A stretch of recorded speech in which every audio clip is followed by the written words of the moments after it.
युवाओं की नज़र में गुनाहों का देवता हिंदुस्तान की सबसे दुखंत प्रेम कहानियों में से एक है। आखिर ऐसा क्या लिखा है धर्मवीर भारती ने इस उपन्यास में? आइए सुनते हैं। इस उपन्यास का दूसरा भाग।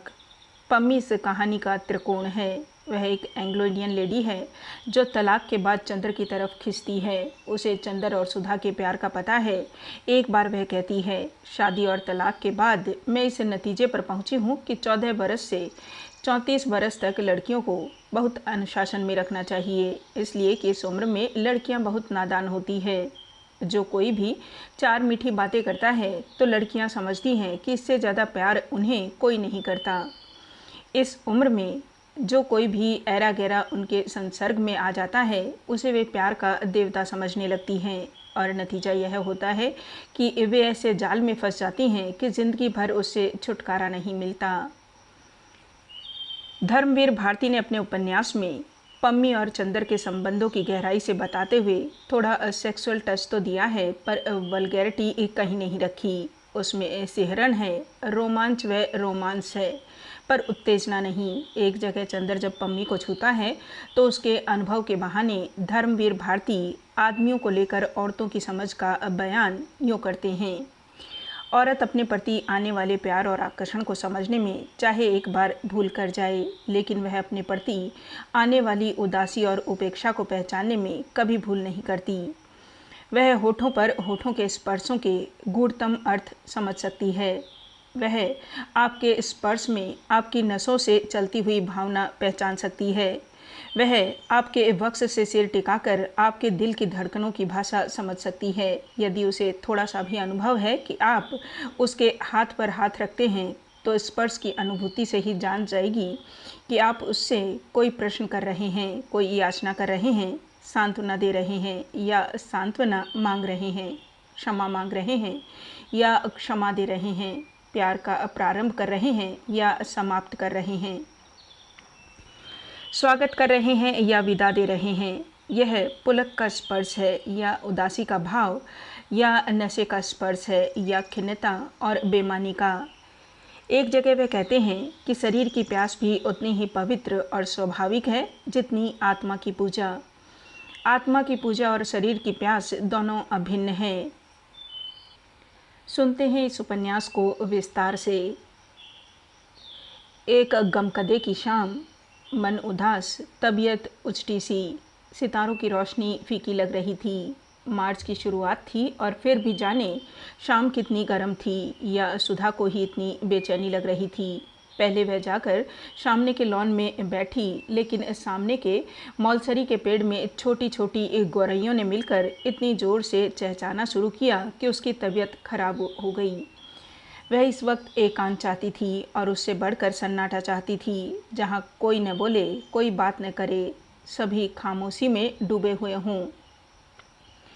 वह उठकर टहलने लगी और जब लगा कि पैरों में ताकत ही नहीं रही तो फिर लेट गई हरी हरी घास पर। मंगलवार की शाम थी और अभी तक पापा नहीं आए थे। आना तो दूर, पापा या चंदर के हाथ के एक पुर्जे के लिए तरस गई थी। किसी ने यह भी नहीं लिखा कि वे लोग कहाँ रह गए हैं या कब तक आएंगे। किसी को भी सुधा का ख्याल नहीं। शनिवार या इतवार को तो वह हर रोज़ खाना खाते वक्त रोई। चाय पीना तो उसने उसी दिन से छोड़ दिया था, और सोमवार को सुबह पापा नहीं आए तो वह इतना फूट फूट कर रोई कि महराजिन को सिसकती हुई रोटी छोड़कर चूल्हे की आंच निकालकर सुधा को समझाने आना पड़ा। और सुधा की रुलाई देखकर तो महराजिन के हाथ पांव ढीले हो गए थे। उसकी सारी डांट हवा हो गई थी और वह सुधा का मुंह ही मुंह देखती थी। कल से कॉलेज भी नहीं गई थी और दोनों दिन इंतज़ार करती रही कि कहीं दोपहर को पापा न आ जाएं। गेसू से भी 2 दिन से मुलाकात नहीं हुई थी, लेकिन मंगल को दोपहर तक जब कोई खबर न आई तो उसकी घबराहट बेकाबू हो गई। इस वक्त उसने बिसरिया से कोई भी बात नहीं की। आधा घंटा पढ़ने के बाद उसने कहा कि उसके सिर में दर्द हो रहा है, और उसके बाद खूब रोई, खूब रोई। उसके बाद उठी, चाय पी, मुंह हाथ धोया और सामने के लॉन में टहलने लगी और फिर लेट गई हरी हरी घास पर। बड़ी ही उदास शाम थी और क्षितिज की लाली के होठ भी स्याह पड़ गए थे। बादल सांस रोके पड़े थे और खामोश सितारे टिमटिमा रहे थे। बगलों की धुंधली धुंधली कतारों पर मारती हुई गुजर रही थी। सुधा ने एक लंबी सांस लेकर सोचा कि अगर वह चिड़िया होती तो एक क्षण में उड़कर जहाँ चाहती वहाँ की खबर ले आती। पापा इस वक्त घूमने गए होंगे। चंदर अपने दोस्तों की टोली में बैठा रंगरलियाँ कर रहा होगा। वहाँ भी दोस्त बना ही लिए होंगे उसने। बड़ा बातूनी है चंदर और बड़ा मीठे स्वभाव का। आज तक किसी से सुधा ने उसकी बुराई नहीं की। सभी उसको प्यार करते थे। यहाँ तक कि महराजिन जो सुधा को हमेशा डांटती रहती थी, चंदर का हमेशा पक्ष लेती थी और सुधा हर एक से पूछ लेती थी कि चंदर के बारे में उसकी क्या राय है। लेकिन सब लोग जितनी चंदर की तारीफ़ करते वह उतना अच्छा उसे नहीं समझती थी। आदमी की परख तब होती है जब दिन रात बढ़ते। चंदर उसका ऊन कभी नहीं लेकर आता। बादामी रंग का रेशम मंगाओ तो केसरिया रंग का ला देता था। इतने नक्शे बनाता रहता था और सुधा ने हमेशा उससे कहा कि मेज़पोश की कोई डिज़ाइन बना दो तो उसने कभी नहीं बनाई। एक बार सुधा ने बहुत अच्छी वायल कानपुर से मंगवाई और चंदर ने कहा, लाओ यह बहुत अच्छी है, इस पर हम किनारे की डिज़ाइन बना देंगे। और उसके बाद उसने उसमें तमाम पान जैसा जाने क्या बना दिया। और जब सुधा ने पूछा यह क्या है तो बोला, लंका का नक्शा। जब सुधा बिगड़ी तो बोला, लड़कियों के हृदय में रावण से मेघनाथ तक करोड़ों राक्षसों का वास होता है, इसलिए उनकी पोशाक में लंका का नक्शा ज़्यादा सुशोभित होता है। मारे गुस्से के सुधा ने वह धोती अपनी मालिन को दे डाली थी।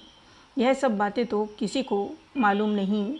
उनके सामने तो जरा सा कपूर साहब हंस दिए, चार मजाक की बातें कर दी, छोटे मोटे उनके काम कर दिए, मीठी बातें कर ली और सब समझे कपूर साहब तो बिल्कुल गुलाब के फूल हैं। लेकिन कपूर साहब एक तीखे कांटे हैं जो दिन रात सुधा के मन में चुभते रहते हैं। यह तो दुनिया को नहीं मालूम। दुनिया क्या जाने कि सुधा कितनी परेशान रहती है चंदर की आदतों से। अगर दुनिया को मालूम हो जाए तो कोई चंदर को ज़रा भी उस तारीफ़ की नज़र से न देखे, सब सुधा को ही ज़्यादा अच्छा कहें। लेकिन सुधा कभी किसी से कुछ नहीं कहती, मगर आज उसका मन हो रहा था कि किसी से चंदर की जी भर कर बुराई कर ले तो उसका मन बहुत हल्का हो जाए। चलो बिटिया रानी, तई खाए लेओ, भीतर लेटो फिर। अभिन लेटे का बखत नहीं आवा। सहसा महराजिन ने आकर सुधा की इस स्वप्न श्रृंखला तोड़ते हुए कहा, अब हम नहीं खाएंगे, भूख नहीं। सुधा ने अपने सुनहले सपनों में ही डूबे हुए बेहोश आवाज़ में जवाब दिया, खाए ले बिटिया, खाए पिए छोड़े से कसस काम कर चली। आओ बैठो, महराजी ने बड़े दुलार से कहा। सुधा पीछा छूटने की कोई आशा न देखकर उठ खड़ी हुई और चल दिखाने। कौर उठाते ही उसकी आंख में आंसू छलक आए, लेकिन अपने को रोक लिया उसने। दूसरों के सामने अपने को बहुत शांत रखना आता था उसे। 2 कौर खाने के बाद वह महराजिन से बोली, आज कोई चिट्ठी तो नहीं आई? नहीं बिटिया, आज तो दिन भर घर में रहो, महराजिन ने पराठे उलटते हुए जवाब दिया। काहे बिटिया? बाबूजी कुछ हो नहीं लिखिन तो छोटे बाबू तो लिख देते। अरे महराजिन, यही तो हमारी जान का रोना है। हम चाहे रो रो कर मर जाएं, मगर न पापा को ख्याल न पापा के शिष्य को। और चंदर तो ऐसे खराब हैं कि हम क्या करें। ऐसे स्वार्थी हैं अपने मतलब के कि बस सुबह शाम आए और हम या पापा न मिले तो आफत ढा देंगे। बहुत घूमने लगे हैं, बहुत बार कदम निकल गया है तुम्हारा। और सच पूछो तो चंदर की वजह से हमने सब जगह आना जाना बंद कर दिया और खुद हैं कि आज लखनऊ कल कलकत्ता और एक चिट्ठी भेजने तक का वक्त नहीं मिलता। अभी हम ऐसा करते तो हमारी जान नोच खाते। और पापा को देखो, उनके दुलारे उनके साथ हैं तो बस, और किसी की फिक्र ही नहीं। अब तुम महराजिन चंदर को तो कभी कुछ चाय वाय बना के मत देना। काहे बिटिया, काहे कोसत हो? कैसा चांद से तो हैं छोटे बाबू और कैसा हंस के बातें करत है। माई का जाने कैसे हियाव पड़ा है कि उन्हें अलग के दिहिस। बेचारा होटल में जाने कैसे रोटी खाता हुई। उन्हें यही बुलाए ले तो अपने हाथ की एक खिलाए के 2 महीना मोटा कह दी। हमें तो से ज़्यादा उसकी ममता लागत है। बीबी जी, बाहर एक मेम पूछत है कि यहाँ कोनो डाकघर रहत हैं। हम कहा नहीं, यहाँ तो बाबूजी रहते हैं। तो कहते हैं नहीं, यही मकान आए। माली ने सहसा आकर बहुत स्वतंत्र स्वरों में कहा, बैठाओ उन्हें, हम आते हैं। सुधा ने कहा और जल्दी जल्दी खाना शुरू किया और जल्दी जल्दी ख़त्म कर दिया। बाहर जाकर उसने देखा तो नील कांटे के झाड़ से टिकी हुई एक बाइसिकल रखी थी और एक ईसाई लड़की लॉन पर टहल रही है। होगी करीब 24-25 बरस की, लेकिन बहुत अच्छी लग रही थी। कहिए, आप किसे पूछ रही हैं? सुधा ने अंग्रेजी में पूछा। मैं डॉक्टर शुक्ला से मिलने आई हूँ, उसने शुद्ध हिंदुस्तानी में कहा। वे तो बाहर गए हैं और कब आएंगे? कुछ पता नहीं। कोई ख़ास काम है आपको? सुधा ने पूछा। नहीं, यूँ ही मिलने आ गई। आप उनकी लड़की हैं? उसने साइकिल उठाते हुए कहा। जी हाँ, लेकिन अपना नाम तो बताती जाइए। मेरा नाम कोई महत्वपूर्ण नहीं, मैं उनसे मिल लूँगी। और हाँ, आप उसे जानती हैं, मिस्टर कपूर को? आहा, आप पम्मी हैं, मिस डिक्रूज़। सुधा को एकदम ख्याल आ गया। आइए आइए, हम आपको ऐसे नहीं जाने देंगे। चलिए बैठिए। सुधा ने बड़ी बेतकल्लुफ़ी से उसकी साइकिल पकड़ ली। अच्छा अच्छा चलो, कहकर पम्मी जाकर ड्राइंग रूम में बैठ गई। मिस्टर कपूर रहते कहाँ हैं? पम्मी ने बैठने से पहले पूछा। रहते तो वे चौक में हैं, लेकिन आजकल तो वे भी पापा के साथ बाहर गए हैं। वे तो आपकी एक दिन बहुत तारीफ़ कर रहे थे, बहुत तारीफ़। इतनी तारीफ़ किसी लड़की की करते तो हमने सुना नहीं। सचमुच? पम्मी का चेहरा लाल हो गया। वह बहुत अच्छे हैं, बहुत अच्छे हैं। थोड़ी देर पम्मी चुप रही, फिर बोली, क्या बताया था उन्होंने हमारे बारे में? ओह तमाम।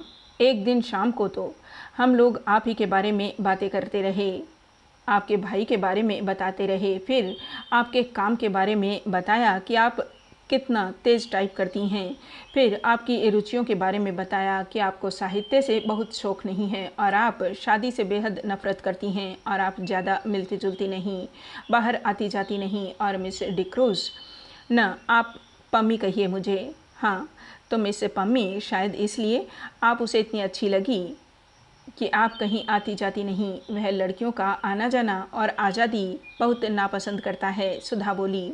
नहीं, वह ठीक सोचता है। पम्मी बोली। मैं शादी और तलाक के बाद इसी नतीजे पर पहुंची कि 14 बरस से 34 बरस तक लड़कियों को बहुत शासन में रखना चाहिए। पम्मी ने गंभीरता से कहा। एक ईसाई मेम के मुँह से यह बात सुनकर सुधा दंग रह गई। क्यों? उसने पूछा।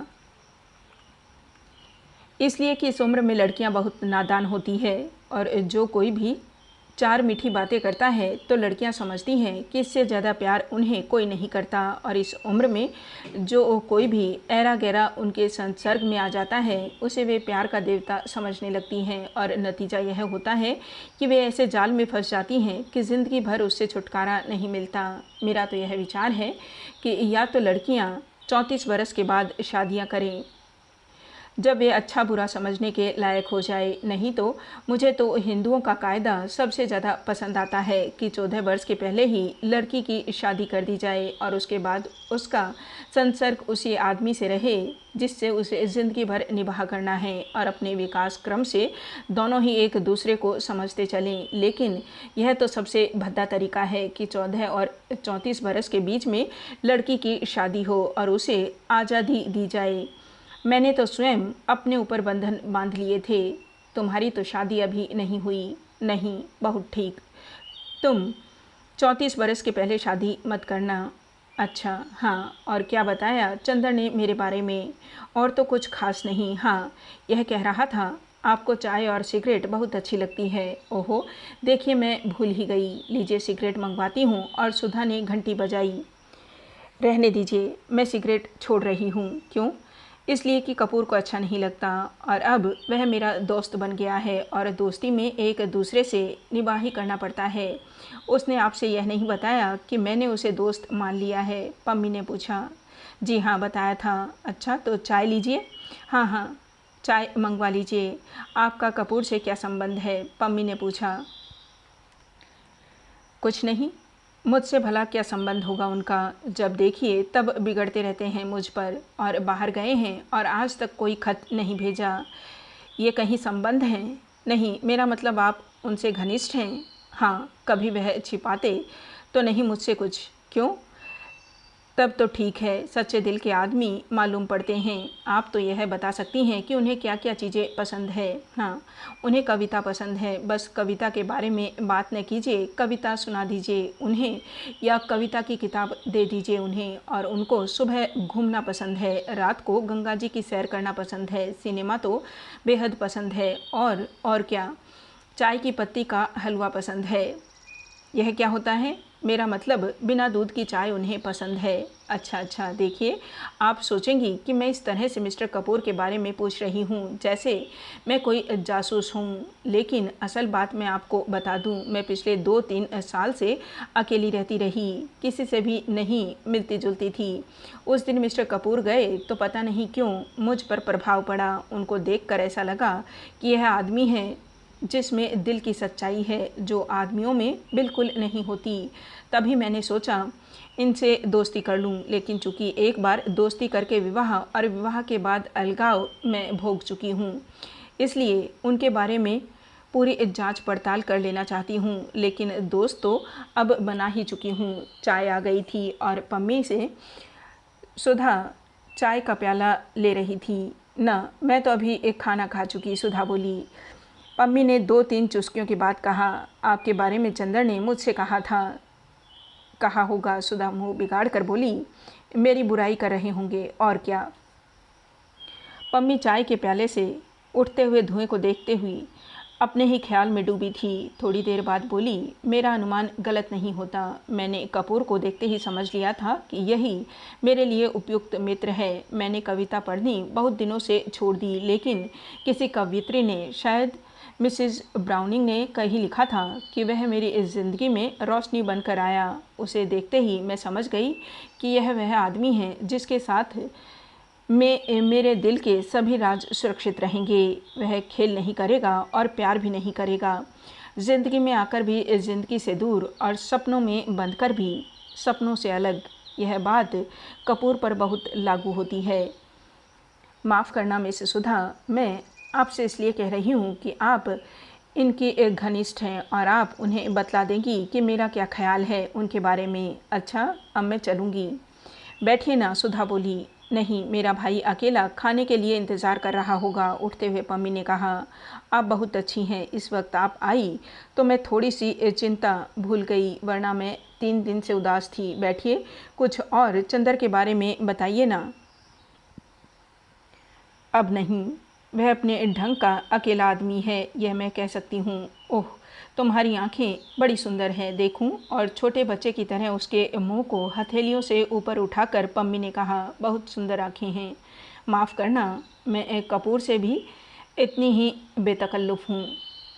सुधा झेप गई, उसकी आंखें नीची हो गई। पम्मी ने अपनी साइकिल उठाते हुए कहा, कपूर के साथ आप आइएगा। और आपने कहा था कपूर को कविता पसंद है। जी हाँ, गुड नाइट। जब पम्मी बंगले पर पहुँचो कर देखा तो उसकी साइकिल के कैरियर में अंग्रेजी कविता के 6-5 ग्रंथ बंधे थे। 8 बज चुके थे। सुधा जाकर अपने बिस्तर पर लेटकर पढ़ने लगी। अंग्रेजी कविता पढ़ रही थी। अंग्रेजी लड़कियाँ कितनी आज़ाद और स्वच्छंद होती होंगी। जब पम्मी, जो ईसाई है, इतनी आज़ाद, उसने सोचा, और पम्मी कितनी अच्छी है। उसकी बेतकल्लुफ़ी में भोलापन तो नहीं है, पर सरलता बेहद है। बड़ा साफ दिल है, कुछ छिपाना नहीं जानती। और सुधा से सिर्फ 5-6 साल बड़ी हैं, लेकिन सुधा उसके सामने बच्ची लगती है। कितना जानती है पम्मी, और कितनी अच्छी समझ है उसकी। और चंदर की तारीफ़ करते नहीं थकती। चंदर के लिए उसने सिगरेट छोड़ दी। चंदर उसका दोस्त है। इतनी पढ़ी लिखी लड़की के लिए रोशनी का देवदूत है। सचमुच चंदर पर सुधा को गर्व है और उसी चंदर से वह लड़ झगड़ लेती है, इतनी मान मनुहार कर लेती है और चंदर सब बर्दाश्त कर लेता है। वरना चंदर के इतने बड़े बड़े दोस्त हैं और चंदर की इतनी इज्जत है। अगर चंदर चाहे तो सुधा की रत्ती भर परवाह न करे, लेकिन चंदर सुधा की भली बुरी बात बर्दाश्त कर लेता है और वह इतना परेशान करती रहती है चंदर को। कभी अगर सचमुच चंदर बहुत नाराज़ हो गया और सचमुच हमेशा के लिए बोलना छोड़ दे तब क्या होगा, या चंदर यहाँ से कहीं चला जाए तब क्या होगा। खैर, चंदर जाएगा तो नहीं इलाहाबाद छोड़कर, लेकिन अगर वह खुद कहीं चली गई तब क्या होगा। वह कहाँ जाएगी। अरे पापा को मनाना तो बाएं हाथ का खेल है और ऐसा प्यार वह करेगी नहीं कि शादी करनी पड़े। लेकिन यह सब तो ठीक है, पर चंदर ने चिट्ठियाँ क्यों नहीं भेजी? क्या नाराज़ होकर गया है? जाते वक्त सुधा ने परेशान तो बहुत किया था। होल्डॉल की पेटी का बक्सवा खोल दिया था और उठाते ही चंदर के हाथ से सब कपड़े बिखेर दिए। चंदर बहुत बोला नहीं, लेकिन जाते समय उसने सुधा को डांटा भी नहीं और न यही समझाया कि घर का ख्याल रखना, अकेले घूमना मत, महराजिन से लड़ना मत, पढ़ती रहना। इससे सुधा समझ तो गई थी कि वह नाराज़ है, लेकिन कुछ कहा नहीं। लेकिन चंदर को खत तो भेजना चाहिए था, चाहे गुस्से का ही खत क्यों न होता। बिना खत के मन उसका कितना घबरा रहा है, और क्या चंदर को मालूम नहीं होगा? यह कैसे हो सकता है? जब इतनी दूर बैठे हुए सुधा को मालूम हो गया कि चंदर नाखुश है, तो क्या चंदर को नहीं मालूम होगा कि सुधा का मन उदास हो गया है? ज़रूर मालूम होगा। सोचते सोचते उसे जाने कब नींद आ गई, और नींद में उसे पापा या चंदर की चिट्ठी मिली या नहीं यह तो नहीं मालूम, लेकिन इतना ज़रूर है कि जैसे यह सारी सृष्टि एक बिंदु से बनी और एक बिंदु में समा गई, उसी तरह सुधा की यह भादों की घटाओं जैसी फैली हुई बेचैनी और गीली उदासी एक चंदर के ध्यान से उठी और उसी में समा गई। दूसरे दिन सुबह सुधा आंगन में बैठी हुई आलू छील रही थी और चंदर का इंतज़ार कर रही थी। उसी दिन रात को पापा आ गए थे और दूसरे दिन सुबह बुआ जी और बिनती सुधी किसी ने इतने प्यार से पुकारा कि हवाओं में रस भर गया। अच्छा, आ गए चंदर। सुधा आलू छोड़कर उठ बैठी। क्या लाए हमारे लिए लखनऊ से? बहुत कुछ सुधा। के है सुधा? सहसा कमरे में से कोई बोला। चंदर है, सुधा ने कहा। चंदर, बुआ आ गई। और कमरे से बुआ जी बाहर आई। प्रणाम बुआ जी, चंदर बोला और पैर छूने के लिए झुका। हाँ हाँ हाँ। बुआ जी 3 कदम पीछे हट गई। देखते हो न, हम पूजा की धोती पहने हैं। इके है सुधा। सुधा ने बुआ की बात का कुछ जवाब नहीं दिया। चंदर, चलो अपने कमरे में, यहाँ बुआ पूजा करेगी। चंदर अलग हटा। बुआ ने हाथ के पंचपात्र से वहाँ पानी छिड़का और ज़मीन फूंकने लगी। सुधा, बिनती को भेज दे। बुआ जी ने धूपदानी में महराजिन से कोयला लेते हुए कहा। सुधा अपने कमरे में पहुंचकर चंदर को खाट पर बिठाकर नीचे बैठ गई। अरे ऊपर बैठो। नहीं, यह नहीं, कहकर वह बैठ गई और चंदर की पैंट पर पेंसिल से लकीरें खींचने लगी। अरे यह क्या कर रही हो? चंदर ने पैर उठाते हुए कहा। तो तुमने इतने दिन क्यों लगाए? सुधा ने दूसरे पांचे पर पेंसिल लगाते हुए कहा। अरे बड़ी आफत में फंस गए थे सुधा। लखनऊ से हम लोग गए बरेली, वहाँ एक उत्सव में हम लोग भी गए और एक मिनिस्टर भी पहुँचे। कुछ सोशलिस्ट, कम्युनिस्ट और मज़दूरों ने विरोध प्रदर्शन किया। फिर तो पुलिस वालों और मज़दूरों में जमकर लड़ाई हुई। वह तो कहो एक बेचारा सोशलिस्ट लड़का था, कैलाश मिश्रा, उसने हम लोगों की जान बचाई, वरना पापा और हम दोनों ही अस्पताल में होते। अच्छा, पापा ने हमें कुछ बताया नहीं? सुधा घबरा कर बोली और बड़ी देर तक बरेली उपद्रव और कैलाश मिश्रा की बात करती रही। अरे ये बाहर गा कौन रहा है? चंदर ने सहसा पूछा। बाहर कोई गाता हुआ आ रहा था। आंचल में क्यों बांध लिया मुझे परदेसी का प्यार? आंचल में क्यों? और चंदर को देखते ही उस लड़की ने चौंक कर कहा। अरे! क्षण भर स्तब्ध और फिर शर्म से लाल होकर भागी बाहर। अरे भागती क्यों है? यही तो है चंदर, सुधा ने कहा। लड़की बाहर रुक गई और गर्दन हिलाकर इशारे से कहा, मैं नहीं आऊँगी, मुझे शर्म लगती है। अरे चलिए देखो, हम अभी पकड़ लाते हैं, बड़ी झक्की है यह। कहकर सुधा उठी। वह फिर भागी। सुधा पीछे पीछे भागी। थोड़ी देर बाद सुधा अंदर आई तो सुधा के हाथ में उसे लड़की की चोटी और वह बेचारी बुरी तरह अस्त व्यस्त थी। दांत से अपनी आंचल का छोर दबाए हुए थी। बाल की 3-4 लटें मुंह पर झुक रही थी और लाज के मारे सिमटी जा रही थी और आंखें थी कि मुस्कुराए जा रहे। यह तय ही नहीं कर रही थी। देखो चंदर, देखो, सुधा हाँफ रही थी। यही है बिनती, मोट की कहीं की, इतनी मोटी है कि दम निकल गया हमारा। सुधा बुरी तरह हाँफ रही थी। चंदर ने देखा, बेचारी की बुरी हालत थी। मोटी तो बहुत नहीं थी, पर हाँ गांव की तंदुरुस्ती थी।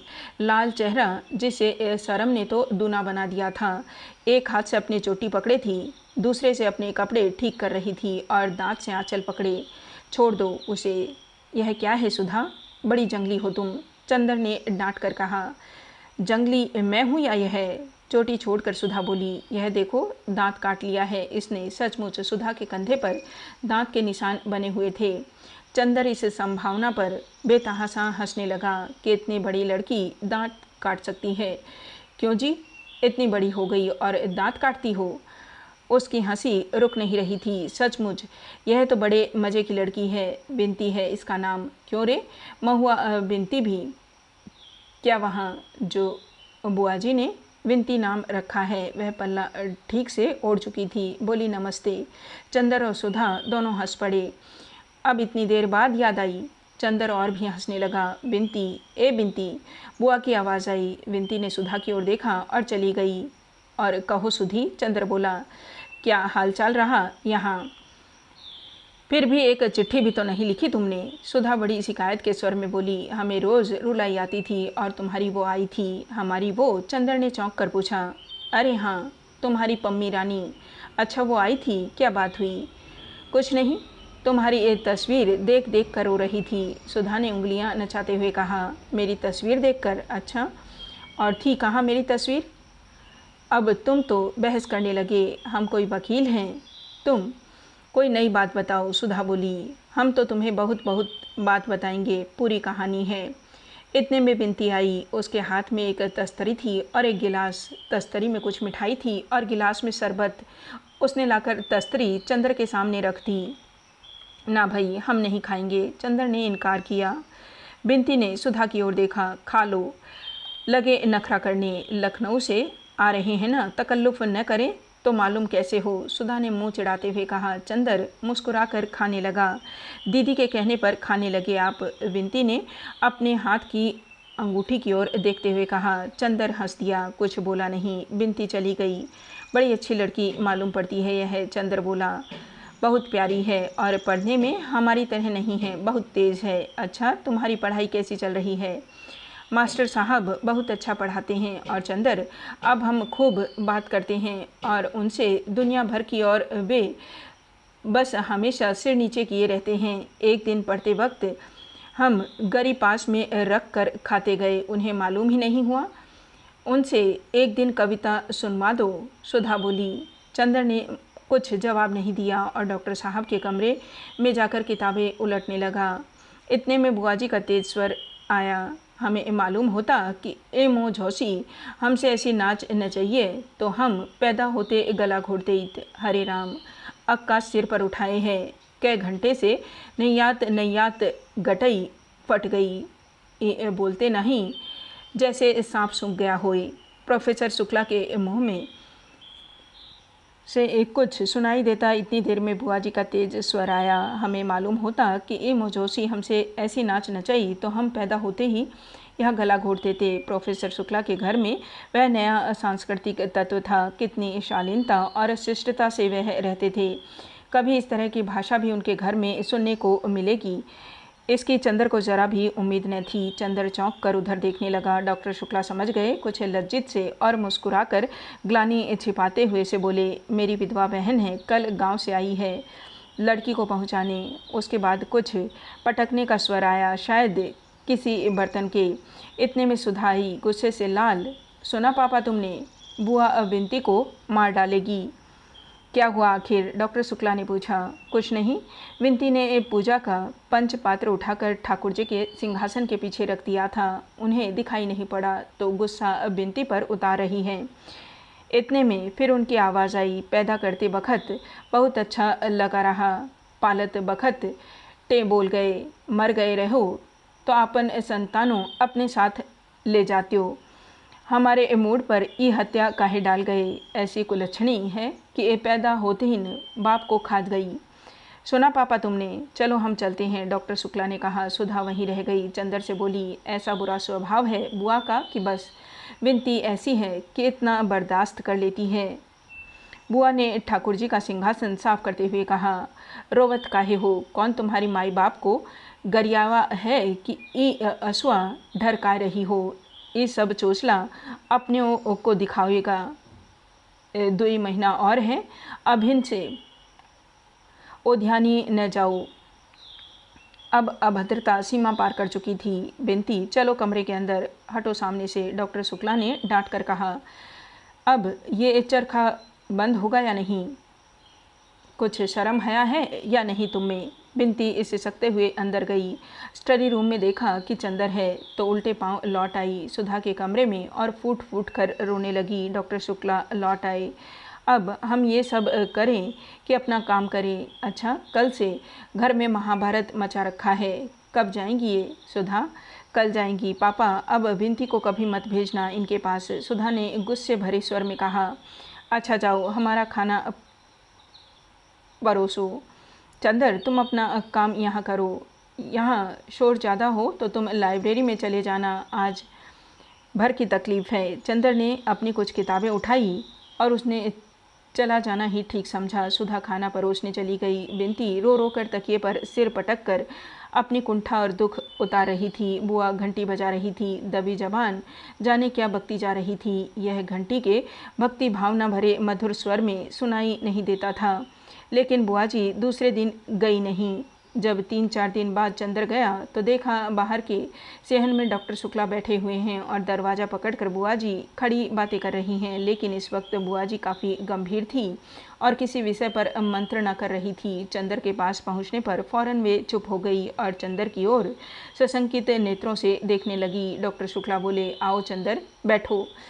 चंदर बगल की कुर्सी खींचकर बैठ गया तो डॉक्टर साहब बुआ जी से बोले, हाँ हाँ बात करो। अरे ये तो घर के आदमी हैं, इनके बारे में सुधा ने नहीं बताया तुम्हें? ये चंदर हैं, हमारे शिष्य, बहुत अच्छा लड़का है। अच्छा अच्छा भैया बैठो। तू तो एक दिन और आए रहो, बीए में पढ़त है सुधा के संग। नहीं बुआ जी, मैं रिसर्च कर रहा हूँ।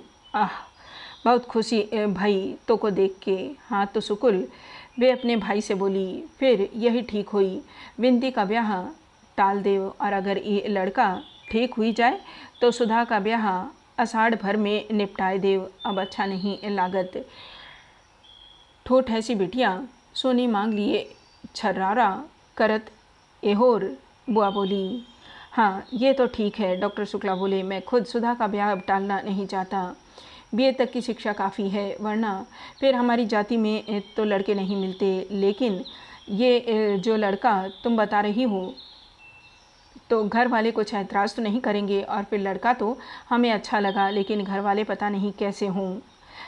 अरे तो घर वालन से का करेगा है तो को? लड़का तो अलग है, अपने आप पढ़ रहा है। लड़की अलग रहिए, न सास का डर न ननद की धौंस। हम पत्री मंगवाए देत हैं, मिलवाए ले। डॉक्टर शुक्ला ने स्वीकृति में सिर हिला दिया। तो फिर विनती के बारे में का कहत हो? अगहन तक टाल दिया जाए ना? बुआ जी ने पूछा। हाँ हाँ, डॉक्टर शुक्ला ने विचार में डूबे हुए कहा। तो फिर तुम ही इन जूता पिटाऊ बड़ा नक्कू से कह दियो, आय के कल से हमारी छाती पर मूंग दलत हैं। बुआ जी ने चंदर की ओर किसी को निर्देशित करते हुए कहा और चली गई। चंदर चुपचाप बैठा था। जाने क्या सोच रहा था? शायद कुछ भी नहीं सोच रहा था, मगर फिर भी अपनी विचार शून्यता में ही खोया हुआ सा था। डॉक्टर शुक्ला उसकी ओर मुड़े और कहा, चंदर। तो वह एकदम से चौंक गया और जाने किस दुनिया से लौट आया। डॉक्टर साहब ने कहा, अरे तुम्हारी तबीयत खराब है क्या? नहीं तो, एक फीकी हंसी हंसकर चंदर ने कहा। तो मेहनत बहुत कर रहे हो? कितने अध्याय लिखे अपनी थीसिस के। अब मार्च ख़त्म हो रहा है, पूरा अप्रैल तुम्हें थीसिस टाइप कराने में लगेगा और मई में हर हालत में जमा हो जानी चाहिए। जी हाँ, बड़े थके स्वर में चंद्र ने कहा। 10 अध्याय हो ही गए हैं, 3 अध्याय और होने हैं और अनुक्रमणिका बनानी है। अप्रैल के पहले सप्ताह तक समाप्त हो ही जाएगा। अब सिवा थीसिस के और करना ही क्या है। एक बहुत गहरी सांस लेते हुए चंद्र ने कहा और माथा थाम कर बैठ गया। कुछ तबीयत ठीक नहीं है तुम्हारी, चाय बनवा लो। लेकिन सुधा तो है नहीं, महराजिन है, डॉक्टर साहब बोले। अरे सुधा, सुधा के नाम पर चंद्र चौंक गया। हाँ, अभी वह सुधा के ही बारे में सोच रहा था।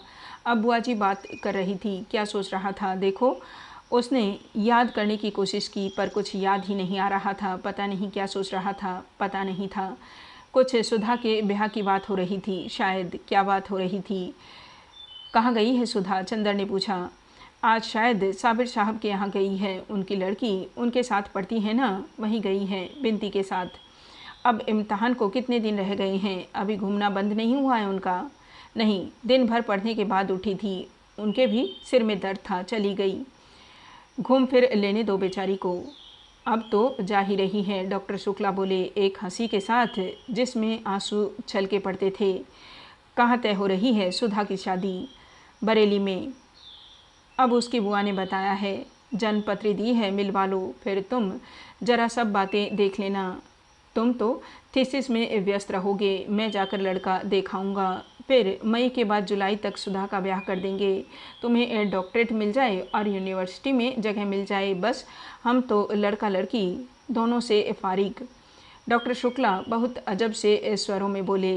चंद्र चुप रहा। बिनती को देखा तुमने? थोड़ी देर बाद डॉक्टर ने पूछा। हाँ, वही ना जिनकी उस समय डांट पड़ रही थी। हाँ वही। उसके ससुर आए हुए हैं। उनसे कहना कि अब शादी अगहन पूछ के लिए टाल दें, पहले सुधा की हो जाए, वह बड़ी है और हम चाहते हैं कि बिनती को तब तक विदुषी का दूसरा खंड भी दिला दें। आओ उनसे बात कर लें अभी। डॉक्टर शुक्ला उठे, चंद्र भी उठा और उसने अंदर जाकर विनती के ससुर के दिव्य दर्शन प्राप्त किए। वे एक पलंग पर बैठे थे, लेकिन वह अभागा पलंग उनके उदर के ही लिए नाकाफ़ी था। वे चित्त पड़े थे और सांस लेते थे तो पुराणों की उस कथा का प्रदर्शन हो जाता था कि धीरे धीरे पृथ्वी का गोला वराह के मुँह पर कैसे ऊपर उठा होगा। सिर पर छोटे छोटे बाल और कमर में एक अंगोछे के अलावा सारा शरीर दिगंबर। सुबह शायद गंगा नहाकर आए थे, क्योंकि पेट चंदन में लिपटा हुआ था और रोली लगी हुई थी। डॉक्टर शुक्ला जाकर बगल में कुर्सी पर बैठ गए। कहिए दुबे जी, कुछ जलपान किया आपने? पलंग चरमराया। उस विशाल मांस पिंड में एक भूडोल आया और दुबे जी जलपान की याद करके गदगद होकर हंसने लगे। एक थलथलाहट हुई और कमरे की दीवारें गिरते गिरते बची। दुबे जी ने उठकर बैठने की कोशिश की, लेकिन असफल होकर लेटे ही लेटे कहा, हो, सब आपकी कृपा है। खूब छक के मिष्ठान पाया। अब ज़रा शरबत उर्बत कुछ मिले तो जो कुछ पेट में जलन है वो शांत हो जाए। उन्होंने पेट पर अपना हाथ फेरते हुए कहा, अच्छा, अरे भाई ज़रा शरबत बना देना। डॉक्टर शुक्ला ने दरवाजे की ओट में खड़ी हुई बुआ जी से कहा। बुआ जी की आवाज़ सुनाई पड़ी। बाप रे, ये 2.5 मन की लाश कम से कम मशक भर के शरबत तो उलीचे ले है। चंद्र को हंसी आ गई। डॉक्टर शुक्ला मुस्कुराने लगे, लेकिन दुबे जी के दिव्य मुखमंडल पर कहीं क्षोभ या उल्लास की रेखा तक न आई। चंद्र मन ही मन सोचने लगा, प्राचीन काल के ब्रह्मानंद सिद्ध महात्मा कैसे ही होते होंगे।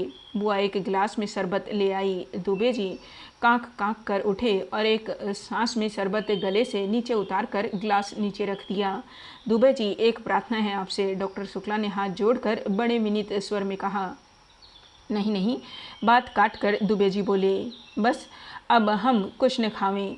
आप बहुत सत्कार किए, हम यहीं से छक गए आपको देख के, तो हमें बड़ी प्रसन्नता भई। आप सचमुच दिव्य पुरुष हो।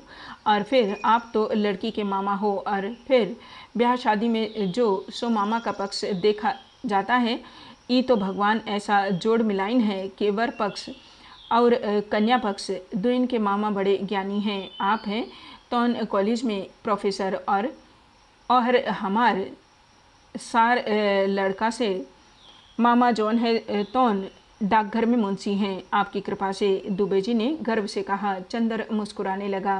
अरे सो तो आपकी नम्रता है, लेकिन मैं सोच रहा हूँ कि गर्मियों में अगर ब्याह न रख कर जाड़े में रख दिया जाए तो ज़्यादा अच्छा होगा। तब तक आपके सत्कार की हम कुछ तैयारी भी कर लेंगे, डॉक्टर शुक्ला बोले। दुबे जी इसके लिए तैयार नहीं थे। वे बड़े अचरज में भरकर उनकी ओर देखने लगे, लेकिन बहुत कहने सुनने के बाद अंत में वे इस शर्त पर राजी हुए कि अगहन तक हर तीज त्योहार पर लड़के के लिए कुर्ता धोती का कपड़ा और 11-12 रुपये नजराना जाएगा, और अगहन में अगर ब्याह हो रहा है तो सास ननद और जिठानी के लिए गरम साड़ी जाएगी। और जब जब दुबे जी गंगा नहाने प्रयागराज जाएंगे तो उनका रोशना एक थाल कपड़े और एक स्वर्ण मंडित जौ से होगा। जब डॉक्टर शुक्ला ने यह स्वीकार किया तो दुबे जी ने उठकर अपना झालम झोला कुर्ता गले में अटकाया और अपनी गठरी हाथ में उठाकर बोले, अच्छा तो अब आज्ञा देव, हम चलिए अब, और ये रुपया लड़की को दे दियो, अब बात पक्की है। और अपनी पैंट से उन्होंने एक मुड़ा मुड़ाया तेल लगा हुआ 5 रुपये का नोट निकाला और डॉक्टर साहब को दे दिया। चंदर एक तांगा कर दो दुबे को। अच्छा आओ हम भी चलें। जब ये लोग लौटे तो बुआ जी एक थैली से कुछ धर निकाल रही थी। डॉक्टर शुक्ला ने नोट बुआ जी को देते हुए कहा, लो ये दे गए तुम्हारी समधी जी लड़की को। 5 का नोट देखा तो बुआ जी सुलग उठी। न गहना न गुड़िया, ब्याह पक्का कर गए ई कागज़ के टुकड़े से। अपना आप तो सोना और रुपया और कपड़ा सब लीले को तैयार, और देत के दाई पेट पिराता है जूता पिटाऊ का। अरे राम चाहिए तो जमजूत लाहस की बोटी बोटी करके राम जी के कुत्तन को खिलाइए। चंदर हंसी के मारे पागल हो गया। बुआ जी ने थैली का मुंह बांधा और बोली, अभिन तक बिनती का पता नहीं, और ऊ तुर्कन मलिच्छन के हिया कुछ खा पी लिया हिस तो फिर हमसे हिया गुजारा ना ही नाव का। बड़ी आज़ाद हो गई है सुधा की यह सैपा के। आवदेव आज हम भद्रा उतारी थी। डॉक्टर शुक्ला अपने कमरे में चले गए। चंदर को प्यास लगी थी। उसने बुआ जी से एक गिलास पानी मांगा। बुआ ने एक गिलास में पानी दिया और बोली, बैठ के पियो बेटा, बैठ के, कुछ खाए का देई? नहीं बुआ जी। बुआ उठकर हंसिए के द्वारा कटहल को काटने और छीलने लगी, और चंदर पानी पीता हुआ सोचने लगा, बुआ जी सभी से इतनी मीठी बात करती हैं तो आखिरी बिनती से ही इतनी कटु क्यों हैं? इतने में अंदर चप्पलों की आहट सुनाई पड़ी। चंदर ने देखा सुधा और बिनती आ गई थी। सुधा अपनी चप्पल उतार कर अपने कमरे में चली गई और बिनती आंगन में आई। बुआ जी के पास आकर बोली, लाओ हम तरकारी काट दें। चल हट, और पहले नहाओ जाए के, कुछ खाए तो न रहे हो? इतनी देर कहाँ घूमती रही हो? हम खूब अच्छी तरह जानित हूँ तू हमार नाक कटाइन के रहबो पतरियन के ढंग सीखे हैं। बिनती चुप। एक तीखी वेदना का भाव उसके मुंह पर आया। उसने आंखें झुका ली, रोई नहीं, और चुपचाप सिर झुकाए हुए सुधा के कमरे में चली गई। चंद्र क्षण भर खड़ा रहा, फिर सुधा के पास गया। सुधा के कमरे में अकेले बिनती खाट पर पड़ी थी, औंधे मुंह, तकिए में मुंह छिपाए। चंदर को जाने कैसा लगा। उसके मन में बेहद तरस आ रहा था इस बेचारी लड़की के लिए जिसके पिता हैं ही नहीं और जिसे प्रताड़ना के सिवा कुछ नहीं मिला। चंदर को बहुत ही ममता लग रही थी इस अभागिनी के लिए। वह सोचने लगा, कितना अंतर है दोनों बहनों में। एक बचपन से ही कितनी असीम दुलार, वैभव और स्नेह में पली है, और दूसरी प्रताड़ना और कितने अपमान में पली, और वह भी अपनी ही सगी माँ से जो दुनिया भर के प्रति स्नेहमयी है। अपनी इन लड़की को छोड़कर वह कुर्सी पर बैठकर चुपचाप यही सोचने लगा, अब आगे भी इस बेचारी को क्या सुख मिलेगा? ससुराल कैसा है यह तो ससुर को देखकर ही मालूम हो गया। इतने में सुधा कपड़े बदलकर हाथ में किताब लिए उसे पढ़ती हुई उसी में डूबी हुई आई और खाट पर बैठ गई। अरे बिनती, कैसे पड़ी हो? अच्छा तुम हो चंदर, बिनती उठो।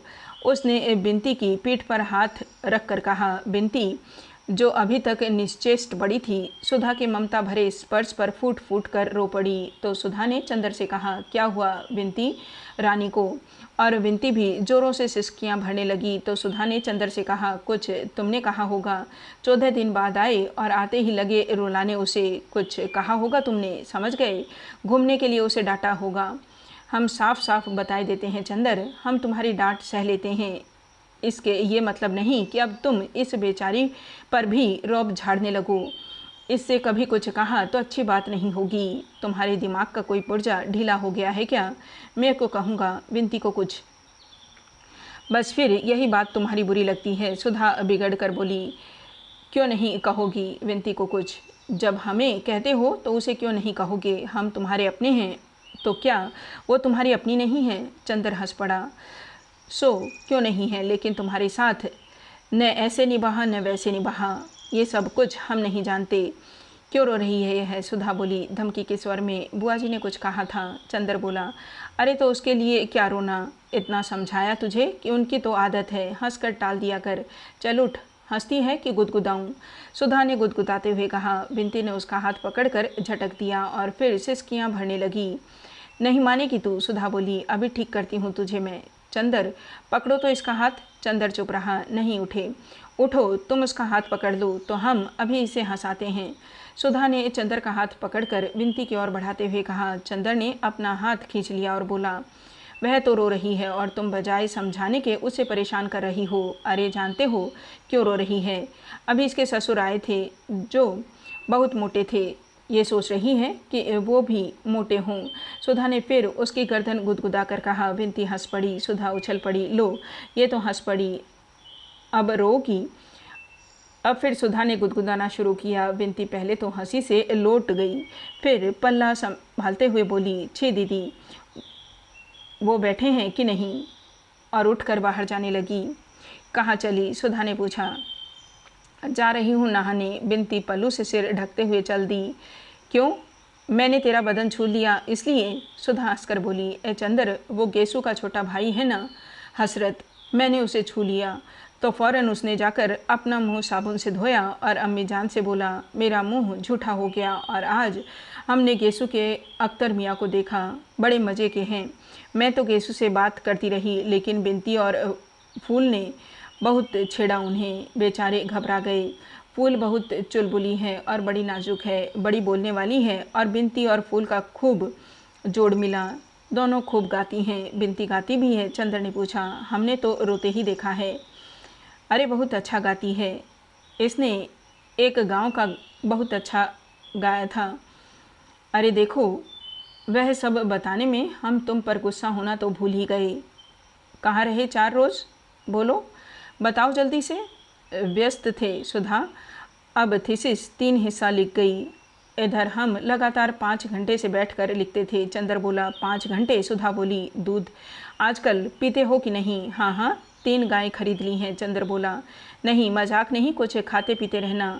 कहीं तबीयत खराब हुई तो अब हमारा इम्तहान है, पड़े पड़े मक्खी मारोगे और हम देखने भी नहीं आएंगे। अब कितना कोर्स बाकी है तुम्हारा? कोर्स तो ख़त्म था हमारा, कुछ कठिनाइयाँ थी सो पिछले 2-3 हफ्ते में मास्टर साहब ने बता दी थी। अब दोहराना है, लेकिन विनती का इम्तहान मई में है, उसे भी तो पढ़ाना है। अच्छा, अब चले हम?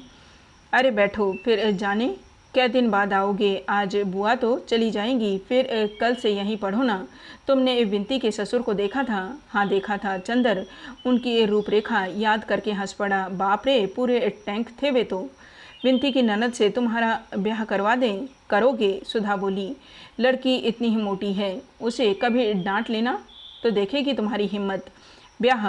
एकदम से चंदर को याद आ गया, अभी बुआ ने बात की थी कि सुधा के ब्याह की। तब उसे कैसा लगा था? उसका दिमाग घूम गया था। लगा जैसे एक असहनीय दर्द था या क्या था जो उसकी नस नस को तोड़ गया एकदम। क्या हुआ चंदर? अरे चुप क्यों हो गए? डर गए मोटी लड़की के नाम से? चंदर ने सुधा का कंधा पकड़कर झकझोरते हुए कहा। चंदर एक फीकी हंसी हंसकर रह गया और चुपचाप सुधा की ओर देखने लगा। सुधा चंदर की निगाह से सहम गई। चंदर की निगाह में जाने क्या था, एक अजब सा पथराया सुनापन, एक जाने किस दर्द की अमंगल छाया, एक जाने किस पीड़ा की मूक आवाज़, एक जाने कैसी पिघलती हुई सी उदासी, और वह भी गहरी, जाने कितनी गहरी। और चंदर था कि एक टक देखता जा रहा था, एक टक अपलक। सुधा को जाने कैसा लगा। ये अपना चंदर तो नहीं, ये अपने चंदर की निगाह तो नहीं है। चंदर तो ऐसी निगाह से इस तरह पलक तो सुधा को कभी नहीं देखता था। नहीं, यह चंदर की निगाह तो नहीं। ऐसी निगाह में न शरारत है, न डांट, न दुलार और न करुणा। इसमें कुछ ऐसा है जिससे सुधा बिल्कुल परिचित नहीं, जो आज चंद्र में पहली बार दिखाई पड़ रहा है। सुधा को जैसे डर लगने लगा, जैसे वह कांप उठी। नहीं, यह कोई दूसरा चंद्र है जो उसे इस तरह देख रहा है। यह कोई अपरिचित है, कोई अजनबी, कोई दूसरे देश का कोई व्यक्ति जो सुधा को चंद्र चंदर तुम्हें क्या हो गया? सुधा की आवाज़ मारे डर के कांप रही थी। उसका मुंह पीला पड़ गया, उसकी सांस बैठने लगी थी। चंदर, और जब उसका कुछ बस न चला तो उसकी आंखों में आंसू छलक आए। हाथों पर एक गरम गरम बूंद आकर पड़ते ही चंदर चौंक गया। अरे सुधी, रो मत। नहीं पगली, हमारी तबीयत कुछ ठीक नहीं है, एक गिलास पानी तो ले आओ। सुधा अब भी काँप रही थी। चंदर की आवाज़ में अभी भी वह मुलायमियत नहीं आई थी। वह पानी लाने के लिए उठी। नहीं, तुम कहीं जाओ मत, तुम बैठो यहीं। उसने उसकी हथेली अपने माथे पर रखकर जोर से अपने हाथों में दबा ली और कहा, सुधा। क्यों चंदर? कुछ नहीं, चंदर ने आवाज़ दी, लेकिन लगता था कि वह आवाज़ चंदर की नहीं थी, न जाने कहाँ से आ रही थी। क्या सिर में दर्द है बिंती? एक गिलास पानी लाओ जल्दी से। सुधा ने आवाज़ दी। चंदर जैसे पहले सा हो गया। अरे अभी मुझे क्या हो गया था? तुम क्या बात कर रही थी सुधा? पता नहीं तुम्हें अभी क्या हो गया था, सुधा ने घबराई हुई गौरैया की तरह सहम कर कहा। चंदर स्वस्थ हो गया। कुछ नहीं सुधा, मैं ठीक हूँ। मैं तो यूं ही तुम्हें परेशान करने के लिए चुप था। उसने हंसकर कहा। हाँ चलो रहने दो, तुम्हारे सिर में दर्द है ज़रूर से, सुधा बोली। बिंती पानी लेकर आ गई थी। लो पानी पियो। नहीं, हमें कुछ नहीं चाहिए, चंदर बोला। बिंती ज़रा पेन बाम ले आओ। सुधा ने गिलास ज़बरदस्ती उसके मुंह से लगाते हुए कहा। बिंती पेन बाम ले आई थी। बिंती तू ज़रा लगा दे इनके।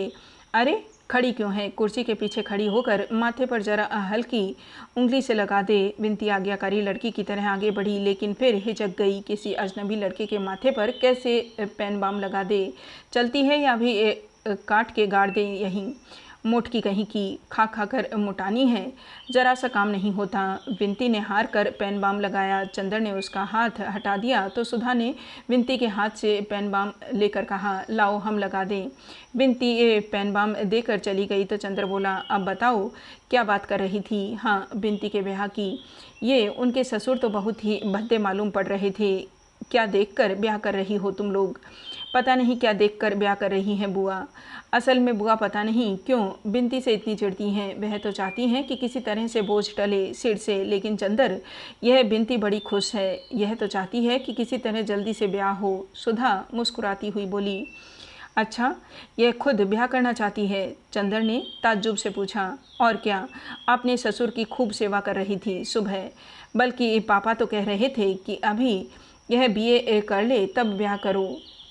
हमसे पापा ने कहा इससे पूछने को। हमने पूछा तो कहने लगी बीए करके भी वही करना होगा, तो बेकार टालने से क्या फ़ायदा। फिर पापा हमसे बोले कि कुछ वजहों से अगहन में ब्याह होगा, तो बड़े ताज्जुब से बोली, अगहन में? सुधी तुम जानती हो अगहन में उसका ब्याह क्यों टल रहा है? पहले तुम्हारा ब्याह होगा, चंदर हंसकर बोला। वह पूर्णतया शांत था और उसके स्वर में कम से कम बाहर सिवा चहल के और कुछ भी न था। मेरा ब्याह? मेरा ब्याह? आंखें फाड़कर, मुंह फैलाकर, हाथ नचाकर, कुतूहल भरे आश्चर्य से सुधा ने कहा और फिर हंस पड़ी, खूब हंसी। कौन करेगा मेरा ब्याह? बुआ, पापा करने ही नहीं देंगे। हमारे बिना पापा का काम ही नहीं चलेगा। और बाबू साहब, तुम किस पर आकर रंग जमाओगे? ब्याह मेरा? सुधा ने मुंह बिचकाकर उपेक्षा से कहा। नहीं सुधा, मैं एक गंभीरता से कह रहा हूँ, 3-4 महीने के अंदर तुम्हारा ब्याह हो जाएगा, चंदर उसे विश्वास दिलाते हुए बोला। अरे जाओ, सुधा ने हंसते हुए कहा, ऐसे हम तुम्हारे बनाने में आ जाएं तो हो चुका। अच्छा जाने दो, तुम्हारे पास कोई पोस्ट कार्ड है? लाओ जरा इस कॉमरेड को एक चिट्ठी तो लिख दें। चंदर बात बदल कर बोला। पता नहीं क्यों इस विषय की बात के चलने से उसे कैसा लगता था। कौन कामरेड? सुधा ने पूछा। तुम भी एक कम्युनिस्ट हो गए क्या? नहीं जी, वो बरेली का सोशलिस्ट लड़का कैलाश, जिसने झगड़े में हम लोगों की जान बचाई थी। हमने तुम्हें बताया था कि सब किस्सा उस झगड़े का। जब हम और पापा बाहर गए थे? हाँ हाँ, बताया था। उसे ज़रूरत क्या है खत लिखने की? सुधा ने पोस्ट कार्ड देते हुए कहा। तुम्हें पता मालूम है?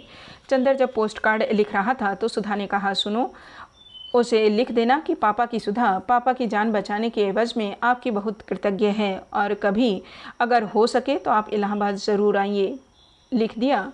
हाँ, चंदर ने पोस्ट कार्ड जेब में रखते हुए कहा। चंदर, हम भी सोशलिस्ट पार्टी के मेंबर होंगे। सुधा ने मचलते हुए कहा। चलो, हम अब तुम्हें नई सनक सवार हो गई है। तुम क्या समझ रही हो सोशलिस्ट पार्टी को? राजनीतिक पार्टी है वह।